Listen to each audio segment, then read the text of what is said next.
ओहो भाले लिएर भान्छ भाले कति पर्यो त यसलाई यसलाई अब तपाईँ आफै गेस गर्नु न कति हो म त के गेस गर्नु त्यस्तो म अब खरिद बिक्री गर्न जान्दिनँ हेर भाले चाहिँ छिप्पेको छ होइन जोस् यो महँगै पर्यो महँगै परेको भनेपछि कति म भनौँ त कति हाल्यो होला लगभग यसलाई लगभग खै उचाल्नु 1.5 किलो 2 किलो छ लगभग यो भालेलाई है लगभग 1.5 किलो छ तिमीले त्यही हो 1200 हाल्यो होला त्यतिमा त कहाँ आउँछ यो भाले कति पर्यो त आउँदैन आउँदैन त्यतिमा नि त्यतिमा त यो भाले चोर्न जानुपर्छ चोर्न हो ठिक कुरो त ठिकै गर्छ तिमीले नि लोकल भाले हो होइन ब्रोइलर होइन 1500 हाल्यौ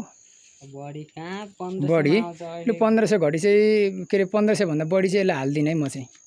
अरूले हाल्छन् मैले हालेँ अब तिमीले त हाल्यौ नि पैसा भए मान्छे त्यही भएर हाल्यो होला तर म चाहिँ यसलाई 1500 भन्दा दिन्न लु भन्नुहोस् तपाईँहरू कति पर्छ यसलाई यो भालेको दाम हाम्रोतिर चाहिँ अब 1500 1600 पर्छ तर यिनले चाहिँ 2000 हाले भन्छन् तपाईँहरूकोतिर कति पर्छ यो भाले ल भन्नुहोस् त ल नढाँटी भन्नुहोस् कति पर्छ यो भालेलाई